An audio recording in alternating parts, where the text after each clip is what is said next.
여러분의 남은 생애가 주 안에서 형통하게 살아가기를 원합니다. 우리는 이 형통에서 조금 더 강하게 하게 되어지면 우리의 삶이 주 안에서 만사 형통하게 이렇게 살아가기를 하나님께서 원하시고, 우리 또한 역시 마찬가지로 그런 삶을 살기를 원하고 있을 줄 믿습니다. 그러면 형통이란 것이 뭘까? 형통이란 이 말은 히브리어 원문을 보니까 사칼이란 말입니다. 사칼. 이 사칼이란 말인데 뜻을 번영한다 혹은 성공한다, 이런 의미를 담고 있는 것이 사칼, 바로 형통이라, 그렇게 구약에서는 번역을 하고 있습니다. 형통의 의미가 뭘까? 형통의 의미를 보게 되어지면 세상 사람들이 말하는 형통이란 것은 어떤 일이 내 마음대로 내 생각대로 잘 되어질 때에 형통하다, 이렇게 말씀을 하기도 합니다. 그러나 우리 예수 믿는 사람들, 우리 성도들에게 있어서 형통이란 것은 어떤 일이 하나님의 뜻대로 잘 되어져서 하나님이 원하는 그 일들이 우리의 삶 속에 묻어나게 되어질 때에 이런 삶을 이끌어서 형통한 삶이라, 그렇게 말씀을 하는 겁니다. 그래서 나폴레온 힐이라는 사람은 성공이라는 것을 이렇게 말합니다. 성공 지향적인 사람에게 다가오게 되어지고, 실패는 스스로가 실패할 수밖에 없다고 체념하게 되어질 때에, 그때에 그런 사람들에게는 실패가 오게 되어진다, 그렇게 얘기를 했습니다. 자, 쉽게 말씀을 드리면 제가 하나의 예를 들어 볼게요. 여러분, 홍송이라는 여러분들 소나무 아시죠? 자, 이 그림에 나와 있는 것이 홍송입니다. 그런데 저 홍송이 좋은 토양에서 홍송이 자라게 되어지면 저 높이가 보통 20에서 30m 정도까지 크답니다. 홍송이. 그러니까 저게 쫙쫙 뻗어가 올라가기 때문에 잣나무와 비슷합니다. 우리가 홍송이라서 색깔이 붉다, 그래서 홍송이지 않습니까? 그러니까 잣나무도 홍송 분야에 해당되는 것이겠죠. 여러분들 아주 곱게 뻗어 올라가는 잣나무를 생각하시면 됩니다. 그래서 이게 보통 20m, 30m, 엄청 높이죠. 그렇게 큰 나무이기 때문에 일반적으로 홍송은 주로 건축 자재로 많이 사용이 되어지고, 그래서 이 홍송을 일명 기족의 나무다, 이렇게 할 정도로 홍송은 귀한 겁니다. 그런데 꽃 같은 홍송이지만은, 자, 그 옆에 보니까 분재의 그림이 나와 있죠. 내나 꽃 같은 홍송 나무입니다. 나무인데 좋은 토양에서 자라게 되어지면 20-30m 정도 자라지만은 저걸 분재로 키우게 되어지면 50cm 정도밖에 자라지 않는 거예요. 어떻게 20-30m 자랄 수 있는 나무가 50cm밖에 안 되는 분재가 될 수 있을까? 분재를 만드는 방법이 있습니다. 어떻게 만드냐면 홍송을 분재로 만들려고 그러면 매년 이 분갈이를 해주는 겁니다. 화분갈이를 해주는 거예요. 화분갈이를 해주면서 그러면서 어떻게 하냐면 저 홍송의 가지를 잘라버리는 겁니다. 홍송의 가지를 잘라버리게 되어지고, 그리고 홍송의 뿌리를 잘라버리는 겁니다. 이제 이런 일들을 매년 하게 되어지면 홍송이 조금 뿌리를 내리려고 하다 보면 또 잘라버리니까 아예 저 식물이 자라는 것을 포기를 해버리는 거예요. 포기를 하게 되어지면 저 나무가 자라지 않기 때문에 좋은 땅에서는 20-30m 자랄 수 있는 나무지만은 저렇게 분재로 키우게 되어지면 50cm 정도에서 끝나게 되어진다, 이 말입니다. 이건요, 우리 인생도 꼭 이와 같습니다. 여러분, 우리 사람이란 것은 누구나 다 성공에 다 가능성을 가지고 살아갑니다.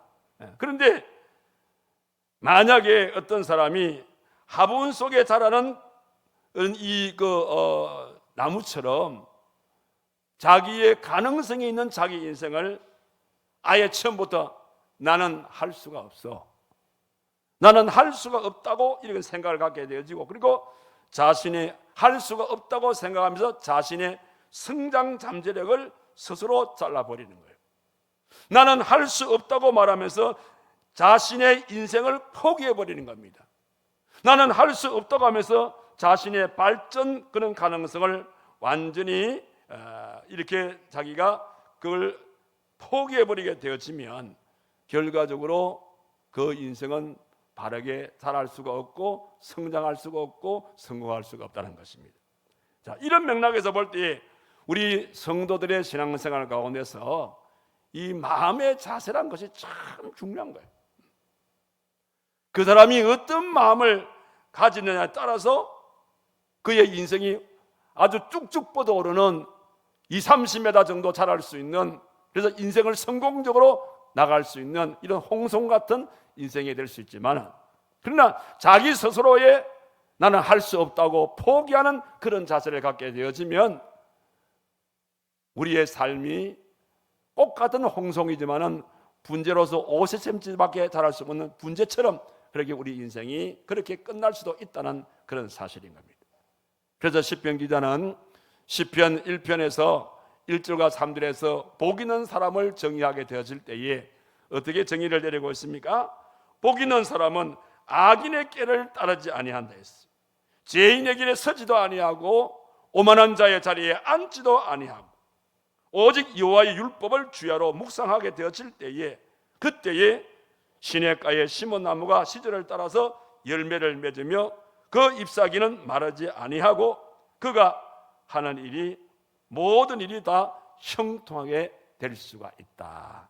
그렇게 시편 기자는 복 있는 사람을 정의할 때도 이렇게 마음의 자세가 어떤 자세가 따라서 그 인생이 복을 받을 수도 있고 복을 받지 못한다는 것을 우리에게 말씀해 주고 있는 것을 보게 되었습니다. 자, 그런 맥락에서 오늘 우리가 함께 읽은 이 본문의 말씀을 보게 되어지면 자기의 삶을 통하여 형통의 축복을 누리게 된 자의 한 사람을 소개해 주고 있는 말씀이 오늘 본문입니다. 자, 그분이 누굽니까? 우리가 잘 알고 있는 이스라엘의 2대 영도자라 할 수 있는 여호수아입니다.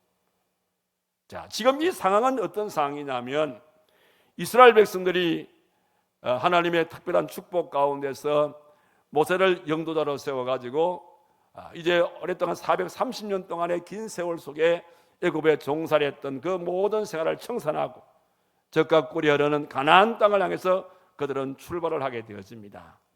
자, 그런데 이게 불행스럽게도 가나안 땅을 눈앞에 두고 그의 지도자인 모세가 인간의 때가 다 되어짐에 하나님께서 모세를 불러가시게 되어집니다. 이스라엘 백성들이 오직 모세 한 사람을 의지하면서 그러면서 모세의 명을 받들어서 하나님을 섬기면서 그렇게 왔던 이 이스라엘 백성들이 자기의 지도자 모세가 세상을 떠났단 말입니다. 졸지에 그 뒤를 이어서 여호수아가 바톤을 받았지만은 여호수아의 마음속에는 어떤 마음이 들었냐면 모세를 따랐던 이스라엘 백성들이 과연 내 말을 듣고 따라올 것인가, 이런 두려운 마음이 그 마음에 일어났어요. 뿐만 아니라 자기가 자기를 생각해도 나는 모세만큼 그런 지도력이 있는 그런 사람이 아니다, 그런 마음도 들었어요. 열등의식이 들었어요. 도무지 자신이 없었습니다. 그런데 지금의 자기의 앞에 펼쳐지고 있는 이 현실은 그렇게 열망했던 적과 꿀이라는 가나안 땅이 눈앞에 있다 이 말입니다. 이제 여호수아가 할 수 있는 것은 뭐냐면 이제 그토록 우리가 열망했던 이 적과 꿀이라는 가나안 땅으로 그들이 들어가는 일이라 이 말이에요. 자, 이런 상황에서 자기 자신이 자기를 생각해도 자신감이 생기지 않고 또 이스라엘 백성들이 나를 어떻게 볼 것인가 그렇게 생각할 때 내 마음이 열등의식이 생기고 그래서 상당히 이 여호수아가 주저하고 있을 때에 그때에 하나님께서 이 여호수아에게 나타나서 주신 말씀이 오늘 이 말씀입니다. 자, 그 말씀 가운데서 여기 5절에서 9절 말씀을 읽어봅시다. 자, 이거 보니까 이렇게 두렵고 떨리는 마음으로 서 있는 이 여호수아에게 우리 하나님께서 말씀하십니다. 여기 5절에 보니까 내 평생에 너를 능히 대적할 자가 없으리니 내가 모세와 함께 있었던 것 같이 너와 함께 있을 것임이니라. 내가 너를 떠나지 아니하고 또 버리지도 아니하리니 강하고 담대하라. 너는 내가 그들의 조상에게 맹세하여 그들에게 주리라 한 땅을 이 백성에게 차지하게 하리라. 오직 강하고 극히 담대하여 나의 종 모세가 내게 명령한 그 율법을 다 지켜 행하고 우로나 좌로나 치우치지 말고 그리하면 어디로 가든지 형통하리. 이 율법책을 내 입에서 떠나지 말게 하며 주야로 그것을 묵상하여 그 안에 기록된 대로 다 지켜 행하라. 그리하면 내 길이 평탄케 될 것이며 네가 형통하리라. 내가 내게 명령한 것이 아니냐? 강하고 담대하라. 두려워하지 말며 놀라지 말라. 내가 어디로 가든지 내 하나님 여호와가 너와 함께 하나니라 하시니라. 할렐루야. 이렇게 두려움 속에 떨고 있는 이 여호수아에게 하나님께서 네가 어디를 가든지 네가 내 말의 명령을 잘 준행하게 되어지면 너의 삶을 내가 형통한 삶으로, 만사 형통의 축복으로 내가 너의 삶을 보장해 주시겠다. 그렇게 우리 하나님께서 겁과 두려움에 떨고 있는 여호수아에게 이 말씀을 전해 주셨고, 결국은 여호수아는 하나님 말씀을 그대로 순종함으로써 형통의 복을 누리게 되었다라는 말씀이 오늘의 본문 속에 나오는 이 말씀이 되겠습니다. 자, 그런데 그러면 목사님, 그거는 하나님께서 여호수아에게 주신 말씀 아닙니까? 그거는 이스라엘 백성들에게 주신 말씀이 오늘 우리와 무슨 관계가 있겠습니까? 이렇게 여러분들이 생각할 수가 있어요. 자, 그런데 하나님의 말씀은 한 사람에게도 말씀을 하시고 한 민족에게도 얘기하지만 또 그 시대에도 말하지만은 미래의 시대에도 이 말씀은 다 동일한 말씀이 되는 겁니다. 그러니까 오늘 이 말씀은 여호수아 한 사람에게 주시는 말씀이 아니라 오늘 이 시대를 살고 있는 우리의 마음의 겁과 두려움 속에서 이런저런 일들로 두려움 속에 살고 있는 저와 여러분들에게도 하나님께서 오늘 여호수아를 통하여서 이 하나의 배경을 통해서 우리에게 주시는 귀한 말씀이라는 사실을 기억하시고, 오늘 저와 여러분들 가운데서 이런저런 일들로서 마음속에 두려운 마음이 있는 성도가 있으면 오늘의 이 말씀을 통해서 우리의 마음의 두려운 마음을 다 떨쳐버리시고 하나님께서 허락하시는 이 놀라운 형통의 복을 누릴 수 있는 저와 여러분이 꼭 되기를 주님의 이름으로 축원합니다. 자, 그러면 여러분들, 오늘 이 여호수아가 하나님의 형통의 약속의 말씀을 믿고 행하여서 이 복을 받았는데, 오늘 저와 여러분들도 여호수아처럼 하나님께서 우리에게 주시는 형통의 축복을 여러분들 진정 받기를 원한다면, 오늘 여호수아가 하나님 말씀을 듣고 그대로 행하여서 이 복을 받았던 이것을 내 삶에 그대로 접목시키게 되어지면 우리들도 이 시대를 살고 있지만은 여호수아가 받았던 형통의 복을 우리 또한 받을 수가 있다는 사실인 겁니다. 자, 그러면 오늘 저와 여러분들이 하나님께서 우리에게 형통의 축복을 약속해 주셨는데 이 복을 누리며 살기 위해서 우리가 어떻게 해야 될 것인가? 여기 세 가지의 방법이 나오고 있죠. 자, 그 첫 번째 방법이 뭡니까? 마음을 강하게 하고 담대히 하라는 것입니다.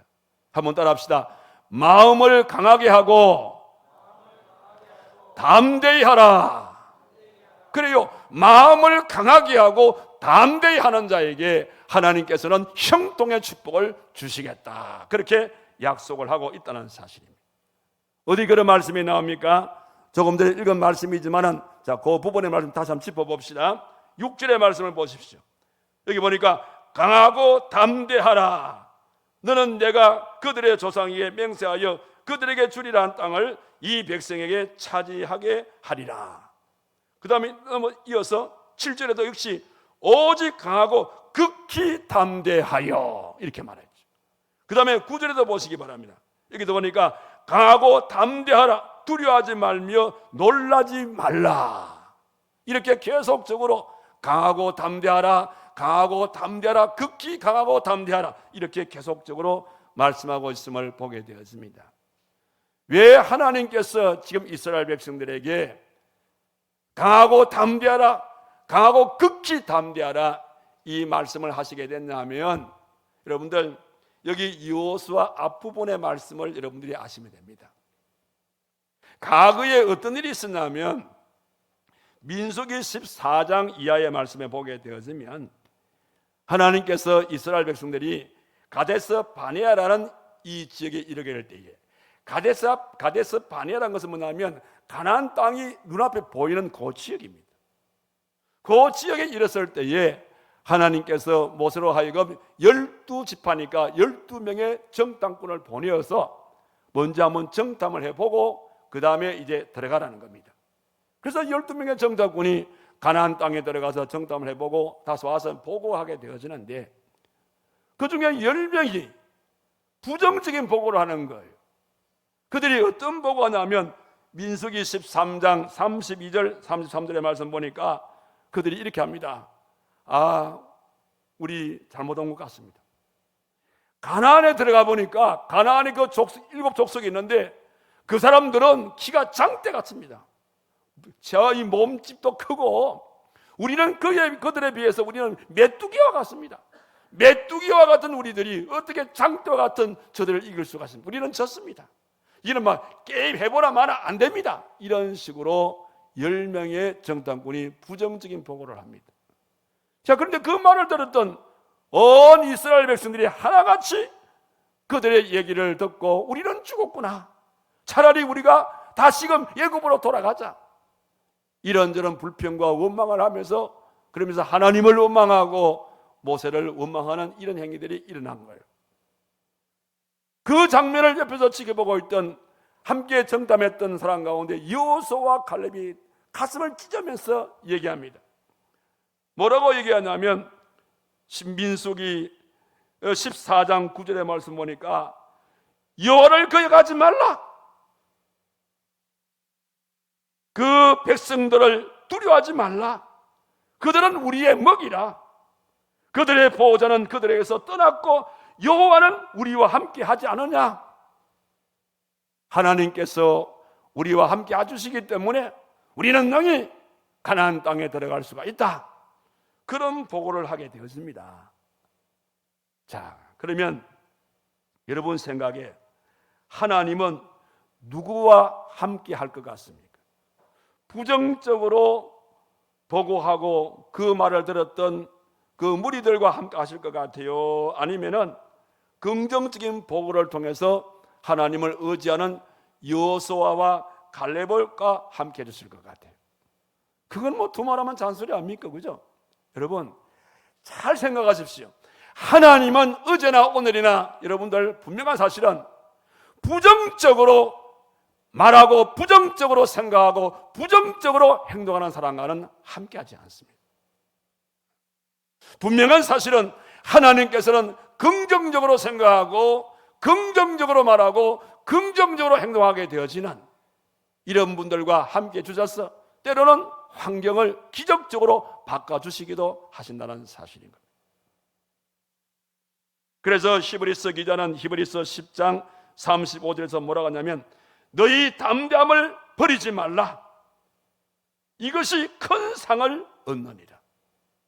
어떤 경우에도 두려워하지 말고 담대한 마음을 갖게 되어지면 그것을 통해서 하나님께서는 우리에게 큰 상을 주신다, 그렇게 말씀을 하고 있습니다. 이런 독일 시인 이제 하인에도 그런 말을 합니다. 담대함이 성공의 비결이다. 또 독일의 게테는 인생을 실패하게 하는 것은 공포심이요 교만한 마음이다, 그렇게 말씀을 했고, 또 영국의 토마스 칼라일은 위험에 처한다 할지라도 하나님께서 함께하는 사람은 결코 두려움이 없다, 그렇게 말씀하고 있는 것을 읽을 수가 있습니다. 제가 가끔 이 강단에서 이 두려움에 대해서 말씀할 때에 리차드 이 범벌렌트 선교사님을 제가 소개하고 있습니다. 여러분 사진에 비치는 이 리차드 이 범벌렌트 이 선교사님은 주로 공산권에 있는 분들을 위해서 선교 활동하는 그런 분이었습니다. 그러니까 공산권에 선교 활동을 하다 보니까 이런저런 오해도 많고 이런저런 또 잡음도 많고 또 미움도 사게 되었죠. 그래서 이 범벌렌터 이 목사님이 여러 번 감옥에 수감되게 되었습니다. 그러면 감옥에 수감되면 감옥 안에서 이 범벌렌터 목사님은 뭐 합니까? 여러분, 감옥 안에서 뭐 하겠습니까?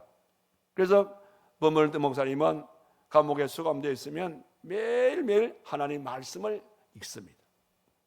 그런데 여느 때와 같이 또 이 범벌렌터 목사님이 또 선교 활동을 하다가 또 감옥에 투옥이 됩니다. 그런데 그날은 왠지 모르게 마음속에 이번에 다시 내가 출감이 될까라는 불안한 마음이 들었어. 불안한 마음이 들어. 그래서 하나님 말씀을 읽는 가운데 하나님 내 마음에 불안한 마음이 듭니다. 나의 마음속에 이 불안한 마음을 떨쳐버릴 수 있는 믿음을 달라고 그렇게 기도하는데, 이 범벌렌터 목사님 마음속에 어떤 마음이 나면 하나님 말씀 속에 두려워하지 말라는 말씀이 몇 번이나 나오는지 한번 세어보아라, 이런 마음이 그 마음에 들더라는 거예요. 그래서 이 범벌렌터 목사님이 말씀을 신구약 성경을 쭉 읽어가면서 두려워하지 말라, 두려워하지 말라, 이 두려움이란 이 단어를 세어보니까 이게 몇 번 기록된다면요, 두려워하지 말라는 말씀이 365번이에요. 어디서 많이 들었던 단어지요. 365번. 여러분, 1년이 며칠이죠? 365일이지요. 그때 이 범벌렌터 목사님 마음속에 어떤 깨달음이 뭐냐면, 하나님께서 성경에 365번씩이나 두려워하지 말라고 하신 이 말씀은 1년이 365일이니까 매일매일 너의 마음속에 두려운 마음이 일어난다 하더라도 결코 두려워하지 말라, 이런 것을 하나님께서 우리에게 강조해 주시기 위해서 이 성경 속에 두려워하지 말라는 이 말씀을 365번이나 기록해 놓았구나. 그래서 이 감옥 속에 두려운 마음이 들었던 이 범벌렌터 목사님이 그 말씀을 깨닫고 거기에 힘을 얻어서 그러한 이제 감옥 생활을 오히려 은혜롭게 오히려 잘 감당했다라는 그 얘기가 전해지고 있습니다. 여러분, 여기 우리가 한 가지 꼭 기억하실 것은 두려워하지 말라로 끝나지 않습니다. 여러분, 마음속에 두려워 말라고 하신 이 말씀은 그 다음에 말씀은 왜 두려워하지 말라고 했습니까? 두려움을 떨쳐버리기 위해서는 강하고 담대할 때에 두려움이 떠나난다는 거예요. 그럼 여기에 강하다는 말은 뭡니까? 강하다란 이 말은 히브리어 원문을 보니까 하자크란 말인데, 하자크의 뜻이 뭐냐면 손에 힘이 있는 상태, 내 손에 힘이 있는 상태를 하자크 이렇게 하는 거예요. 그게 뭐 강하고 이런 뜻입니다. 그 다음에 담대하다, 이 담대하다는 이 말은 아마처란 말이에요. 아마처. 이 아마처는 뜻이 뭐냐면 무릎에 힘을 가하여, 이런 겁니다. 그러니까 강하게 이 말씀은 바로 손에 힘이 있는 상태 이 말이고, 그 다음에 담대하라 이 말씀은 무릎에 힘이 있는 상태입니다. 그러니까 손에 힘이 있고 무릎에 힘이 들어간다 이 말이에요. 여러분, 손에 힘이 있고 무릎에 힘이 들어간다는 건 뭡니까? 힘있게 걸어가는 전진의 모습을 말하는 겁니다. 그러니까 내 마음속에 두려운 마음이 일어나게 되어지면 두려움으로 부정적인 말을 하고 부정적인 행동을 취하는 것이 아니라, 두려운 마음이 일어나게 되어지면 하나님 말씀을 우리 마음에 새기면서 강하고 담대하자는 그 말입니다.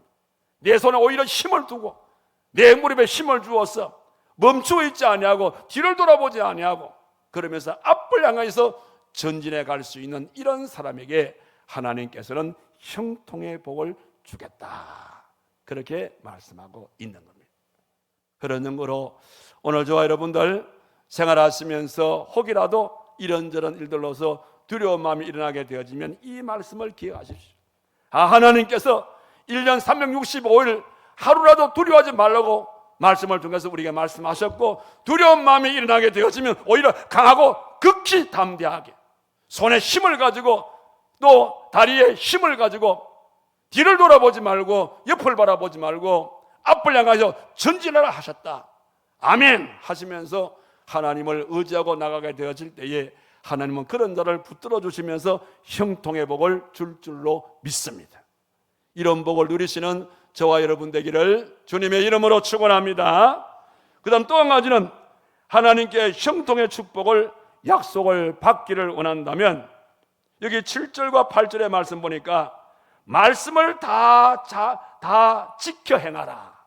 말씀을 다 지켜 행하라. 그렇게 말씀하고 있음을 보게 되어집니다. 자, 다시 한 번 더 7절을 봅시다. 자, 이게 보니까 중간에 그 율법을 다 지켜 행하고 우로나 좌로나 치우치지 말라. 그리하면 어디로 가든지 형통하리라. 그 다음에 8절을 보시기 바랍니다. 이 율법책을 내 입에서 떠나지 말게 하며 주야로 그것을 묵상하여 그 안에 기록된 대로 다 지켜 행하라. 그리하면 내 길이 평탄하게 될 것이며 네가 형통하리라. 여러분, 이 말씀 속에서 하나님 말씀대로 우리가 살아가는 방법이 세 가지로 기록이 되어 있죠. 여러분, 오늘 저와 여러분들이 하나님의 말씀대로 살기를 원한다면 첫 번째가 뭐랍니까? 내 입에서 떠나지 말게 하라, 이 말입니다. 하나님 말씀을 내 입에서 떠나지 말게 하라, 이 말씀 뭐냐면 말씀을 잊지 않도록 항상 외우라, 이 말이에요.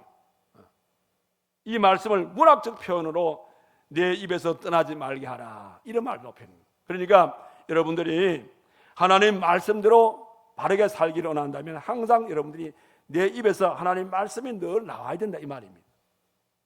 그 다음에 두 번째는 그 말씀을 주야로 묵상하라 그랬어요. 주야로 묵상하라.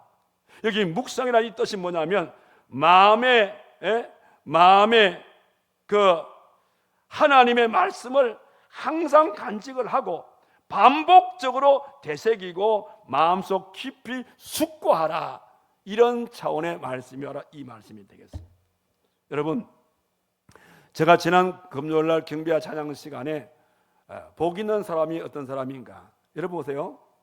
구약 성경에서 복 있는 사람은 10편 1편에서 복 있는 사람을 정의를 내리고 있죠.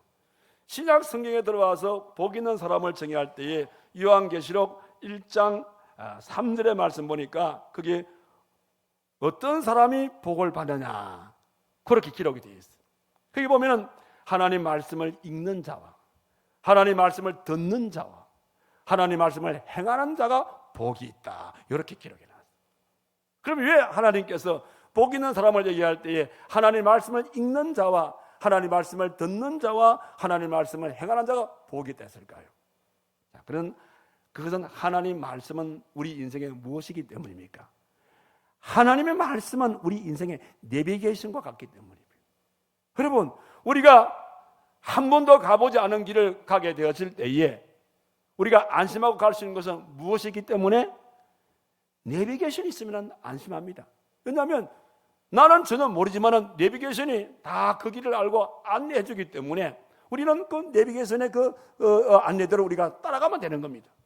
마찬가지로 우리가 이 땅을 살아가면서 우리가 복 있는 인생을 살려고 하면 우리의 인생의 안내자가 되어지는 하나님 말씀, 이 하나님 말씀이 우리 인생에 바로 우리의 앞길을 인도하는 내비게이션과 같은 거죠. 그래서 그 말씀을 읽어라.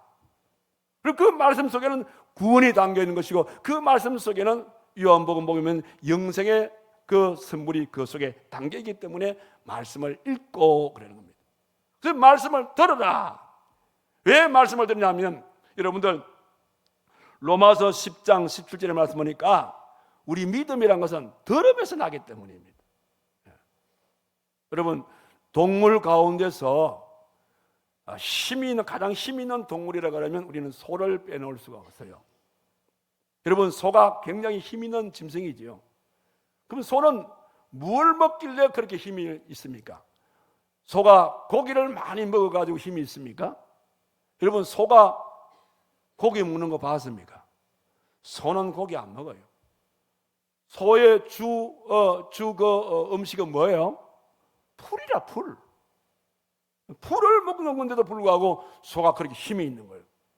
왜냐하면 소가 풀을 떴지만은 소는 4개의 위를 가지고 있어요.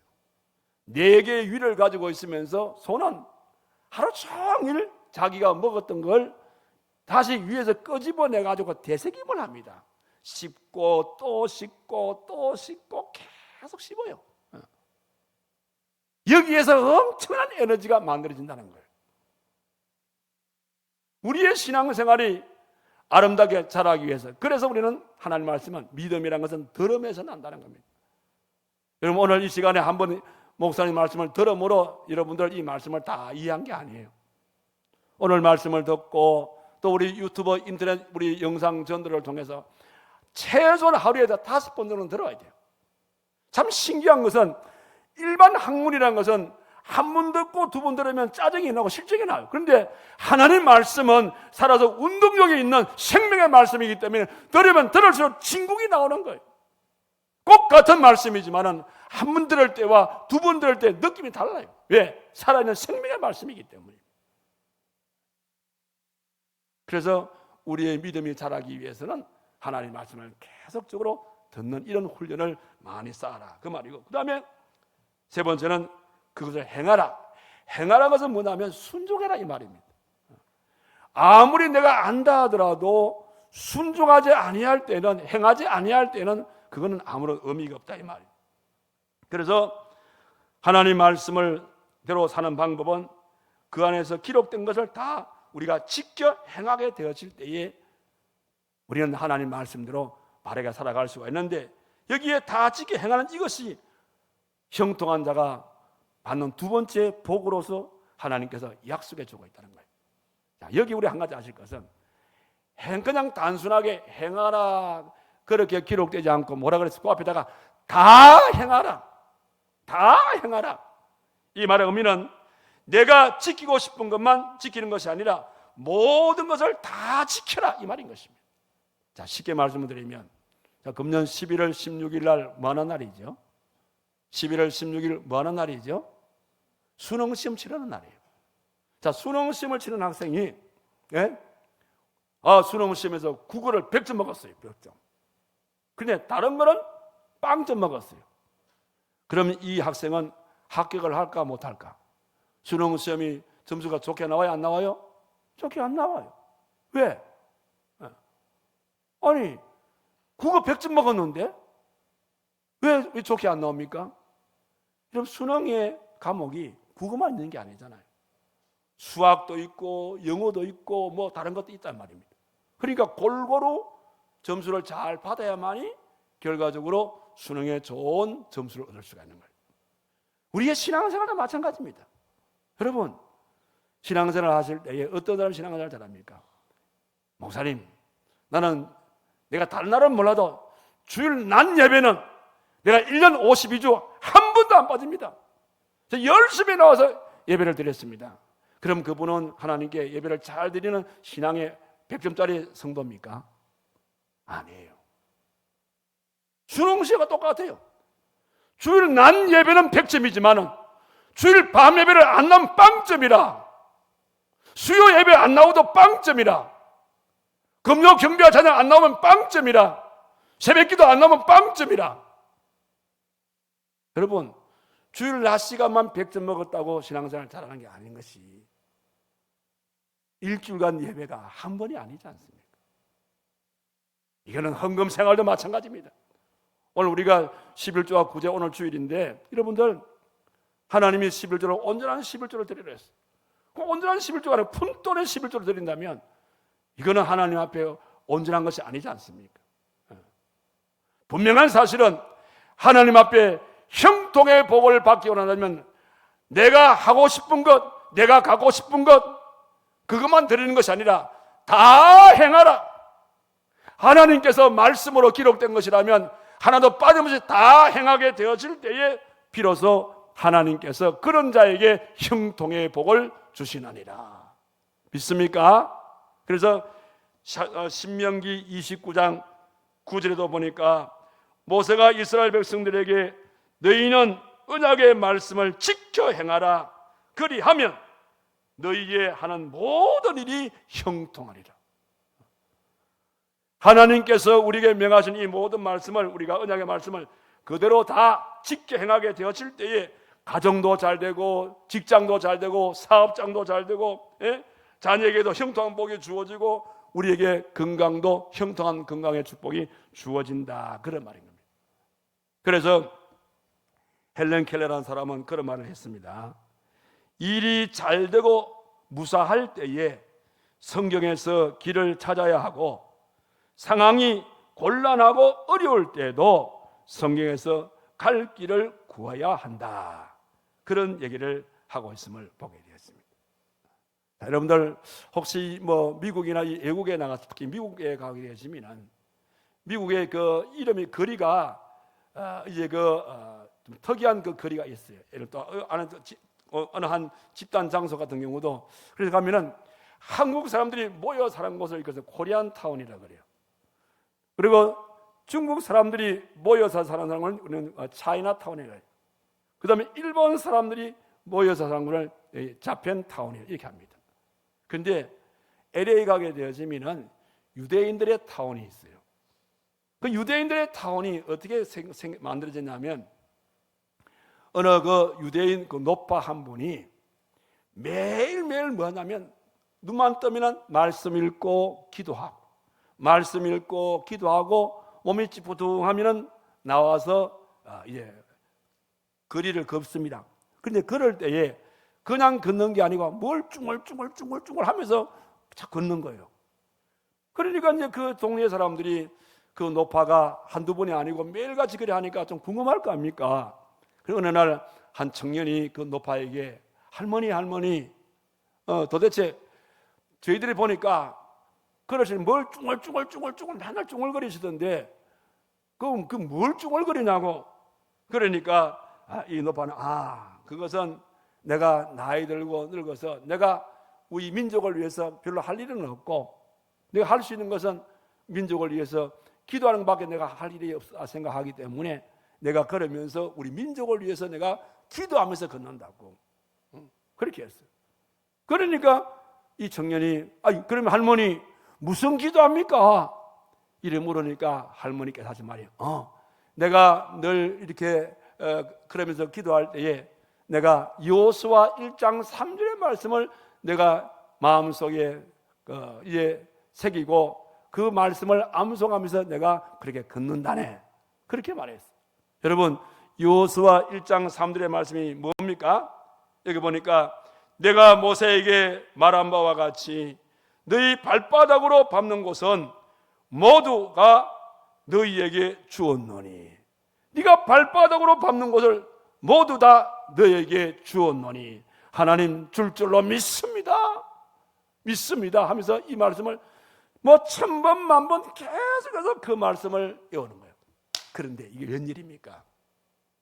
이렇게 하나님 그 할머니가 그렇게 매일같이 이제 그러시면서 발바닥으로 밟는 것을 너희에게 준다고 하지 않았습니까? 하나님 줄 줄로 믿으면는데 언제부터인가 할머니가 밟는 그곳에 유대인들의 상점이 들어서기 시작했어요. 상점이 들어서기 시작하게 되어지고 유대인의 학교가 들어서기 시작했어요. 그러면서 상권이 형성되면서부터 유대인들이 모여들게 되어지고 결국은 정치적으로 투표할 때에 거기에 유대인의 구의원이 나오게 되어지고 유대인의 시의원이 나오게 되어지더라, 이 말인 것입니다. 무슨 말씀입니까? 하나님의 말씀을 다 지켜 행하게 되어질 때에는 하나님께서는 반드시 그에게 형통의 복을 주신다, 이 말씀인 겁니다.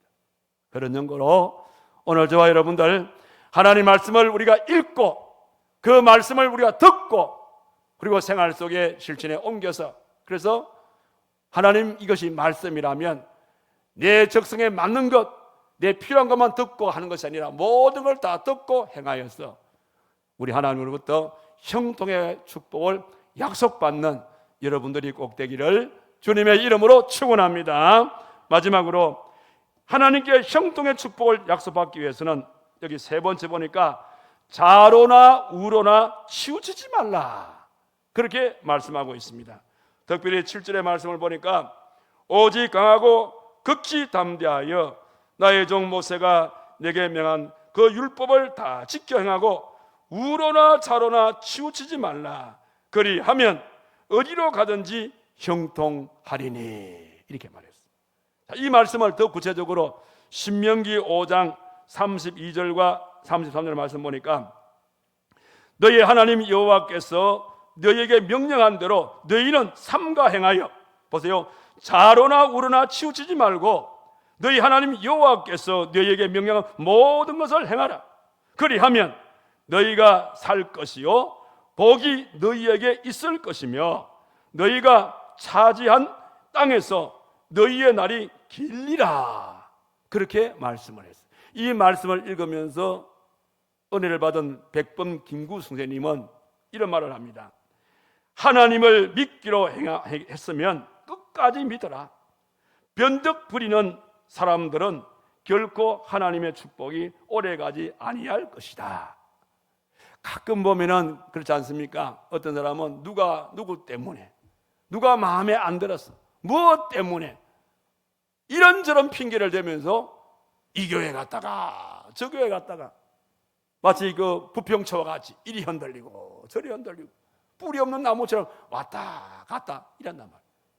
이런 부분에 대해서 말씀한 것이, 변덕 부리는 사람들은 결코 하나님의 축복이, 받은 그 축복이 있다 하더라도 그 축복은 오래가지를 못한다. 그렇게 말했어요.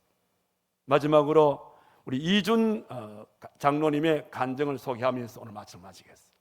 자, 우리 사진에 이준 장군께서, 저분이 나중에 국방부 장관까지 했던 분인데, 저분이 21사단의 사단장으로 있을 때였어요.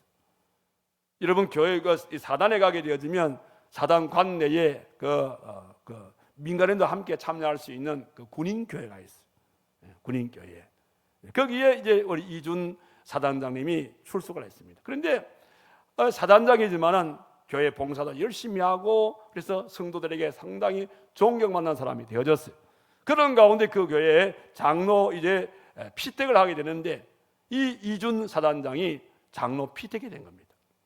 그런데 이준 장로님 생각할 때에 내가 장로 바라보고 내가 그 봉사한 게 아니고 나는 그냥 하나님 앞에서 그냥 기쁨을 한 것인데, 이 사단장으로서 어떻게 내가 장로 일을 감당할 수 있겠냐, 감당할 수 없겠다는 거예요. 그래서 목사님을 찾아가가지고 목사님 제가 아무리 생각해도 내가 장로직을 제가 감당하기 어렵겠습니다. 그러니까 목사님 하신 말이에요. 그 사단장님, 그때는 집사님, 장로 아무나 되는 게 아니에요.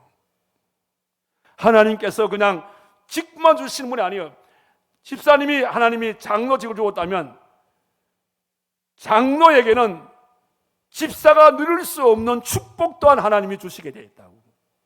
그냥 장로직만 주는 게 아니고 장로직을 감당할 수 있는 축복을 주신다는데, 그 복 받기 싫어요? 그러니까 이준 이 사단장이 아유 그럼 제가 하겠습니다. 그러면서 자기 마음에 어떤 마음이 드냐면, 하나님, 목사님께서 하신 말씀이 장로는 장로직만 주는 게 아니고 장로에 걸맞는 복을 주신다 그러는데, 하나님께서 만약에 저한테 장로회가 제가 되어지고 난 다음에 장로에 걸맞는 복을 주신다면 나 또한 하나님 앞에 두 가지 약속을 하겠습니다. 첫 번째는 뭐냐면, 제가 군대에 있는 동안 제가 사단장이 되든 뭐가 되든 간에 절대적으로 장로다가 된 이후부터는 내가 술을 내 입에 대지 않겠습니다. 두 번째로 아무리 바빠도 새벽기도 내가 나가겠습니다. 장로에 걸맞는 복을 주신다고 했으니까 제가 두 가지 그렇게 제가 답을 하겠습니다. 그래가지고 그때부터 이분이 장로가 되고 난 다음에 진짜로 술을 입에 대지 않습니다.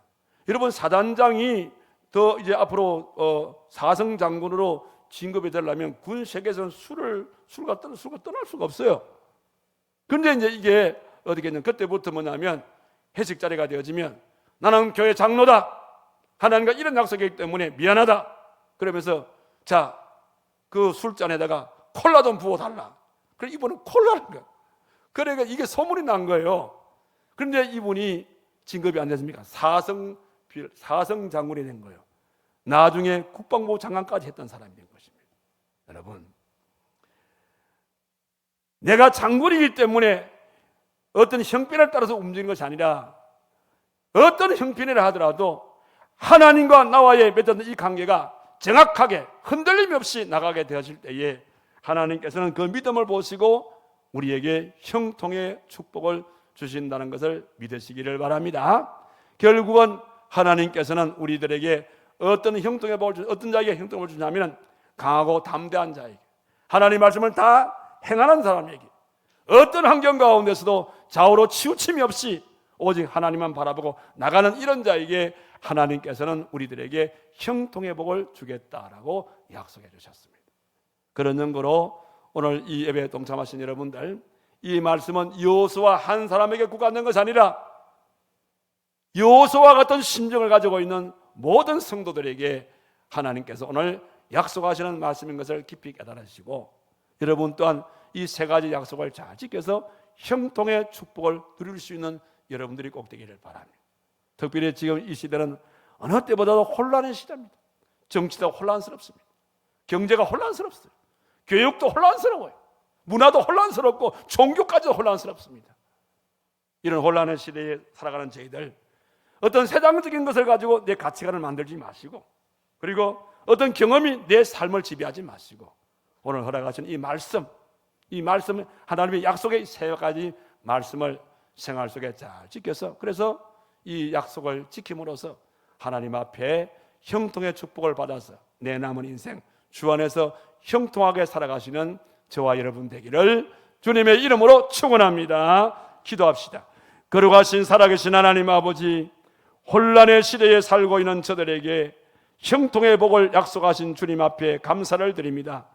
여호수아가 혼란의 그런 시기 속에 하나님 앞에 강하고 담대한 믿음을 가짐으로써, 하나님 말씀을 다 행함으로써, 그리고 좌우로 치우침이 없는 일편단심으로 하나님을 의지하고 나가는 삶을 통하여 형통의 복을 누렸던 것처럼, 오늘 저와 모든 성도들에게도 이 혼란의 시대에 살고 있지만은 환경을 따라가지 말고, 경험을 따라가지 말고 주의 말씀을 의지하고 나감으로써, 강하고 담대한 믿음을 가짐으로써 다 말씀을 행하는 삶을 통하여서 어떤 환경 가운데서도 좌우로 치우치지 않는 믿음을 통하여 하나님 앞에 약속의 형통의 복을 누렸어 우리 남은 생애는 주 안에서 만사 형통하며 살아갈 수 있는 우리 모두의 삶이 되도록 하나님이 거기에 축복하여 주시옵소서. 예수님의 이름으로 기도하옵나이다. 아멘.